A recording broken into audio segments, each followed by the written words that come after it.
Assalamu alaykum wa rahmatullahi wa barakatuh. Si tu es fier d'être musulman, écris dans les commentaires « Je suis fier d'être musulman ». Il était une fois un jeune homme nommé Youssef. Youssef vivait dans une petite ville, entouré des bruits et des distractions du monde. Chaque jour, il se levait, travaillait, priait et se couchait, mais quelque chose en lui se sentait vide. Un soir, après une longue journée, Youssef s'assit sous un arbre et regarda le ciel étoilé. Il se mit à réfléchir. Quelle est la véritable raison de ma vie? Qu'y a-t-il après la mort? Et si le paradis existait vraiment? Cette nuit-là, Youssef fit un rêve qui allait changer sa vie à jamais. Dans son rêve, il se retrouva transporté dans un lieu d'une beauté indescriptible. Des anges l'accueillirent et lui dirent « Youssef, tu es sur le point de découvrir les secrets du paradis, la demeure éternelle préparée par Allah pour ceux qui l'ont adoré avec sincérité. Suis-nous et laisse-nous te guider. » Ainsi commença le voyage de Youssef à travers les merveilles du paradis. Un voyage qui allait lui révéler des vérités profondes sur la vie, la mort et l'au-delà. Youssef se retrouva devant une immense porte dorée, scintillante de lumière. Les anges lui expliquèrent « Ce sont les portes du paradis. Chaque porte est réservée à ceux qui ont accompli des actions spécifiques dans leur vie terrestre. » Youssef demanda « Comment puis-je entrer par ces portes ?» Un ange répondit « Chaque bonne action que tu accomplis ici-bas est une clé qui t'ouvre une porte. La prière, la charité, le jeûne, le bon comportement, toutes ces actions te rapprochent du paradis. » Youssef se souvint alors des paroles du prophète Muhammad sallallahu alayhi wa sallam. « Quiconque dépense un bien en charité aura la porte de la charité. Quiconque prie aura la porte de la prière. Quiconque jeûne aura la porte du jeûne. » Sahih al-Bukhari. Il réalisa que chaque moment de sa vie était une opportunité de se rapprocher de ces portes. Mais une question le taraudait. À quoi ressemble le paradis derrière ces portes? Les anges ouvrirent la porte et Youssef fut ébloui par ce qu'il vit. Devant lui s'étendaient des jardins luxuriants avec des arbres si hauts qu'ils semblaient toucher le ciel. Les feuilles étaient d'un vert éclatant et les fruits brillaient comme des pierres précieuses. Un ange lui dit « Ce sont les jardins du paradis, décrits dans le Coran. Et quant à ceux qui ont cru et fait de bonnes œuvres, nous les ferons entrer dans des jardins sous lesquels coulent les ruisseaux pour y demeurer éternellement. » Sourate 4, verset 57. Youssef marcha à travers les jardins, émerveillé par la beauté qui l'entourait.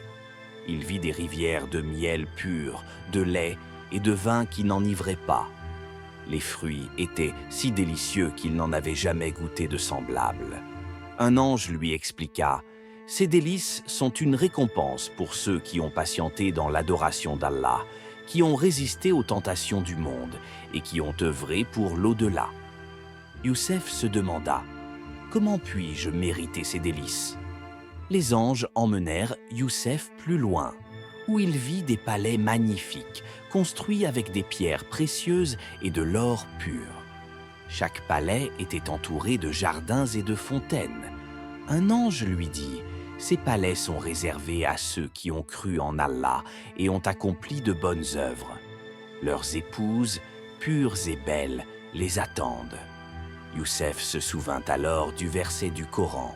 « Ils auront des épouses purifiées, et nous les ferons entrer sous un ombrage épais. » Il demanda « Comment puis-je mériter un tel honneur ?»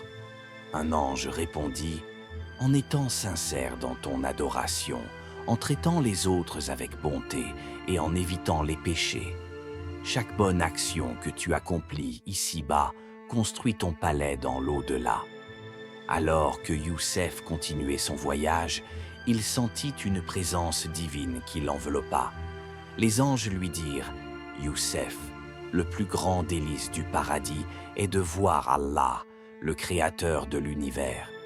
Youssef se souvint des paroles du prophète sallallahu alayhi wa sallam. Lorsque les habitants du paradis entreront au paradis, Allah leur dira « Voulez-vous que je vous donne quelque chose de plus ?» Ils répondront « N'as-tu pas illuminé nos visages? Ne nous as-tu pas fait entrer au paradis et échapper à l'enfer ?» Puis le voile sera levé et ils verront leur Seigneur. Ce sera le moment le plus heureux pour eux. Sahih al-Muslim. Youssef ressentit une paix profonde, une joie qu'il n'avait jamais connue. Il comprit que le paradis n'était pas seulement un lieu de plaisir matériel, mais un lieu de proximité avec Allah. Alors que Youssef s'émerveillait de tout ce qu'il avait vu, il entendit une voix douce lui dire « Youssef, il est temps de retourner dans ton monde, mais souviens-toi de ce que tu as vu. Le paradis est une réalité et il t'attend si tu œuvres pour lui. » Youssef se réveilla en sursaut, toujours sous l'arbre où il s'était endormi. Mais quelque chose en lui avait changé. Il avait vu le paradis et il savait maintenant que chaque action, chaque prière, chaque bonne œuvre le rapprochait de cette demeure éternelle.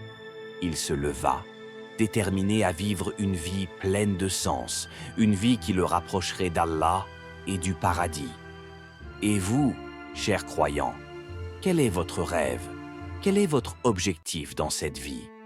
Le paradis est une réalité, une promesse d'Allah à ceux qui croient et font le bien. Mais c'est aussi un rappel que notre vie ici-bas est éphémère et que chaque action compte. Alors, quelle action allez-vous commencer aujourd'hui pour vous rapprocher du paradis? Partagez votre réponse dans les commentaires et n'oubliez pas de liker et de partager cette vidéo pour inspirer d'autres personnes à œuvrer pour l'au-delà. Je vous laisse avec cette pensée. Et votre Seigneur dit « Appelez-moi, je vous répondrai. » Sourate 40, verset 60. Alors, appelez-le, et il vous répondra. Barakallahu fikoum. Et à bientôt pour une nouvelle histoire.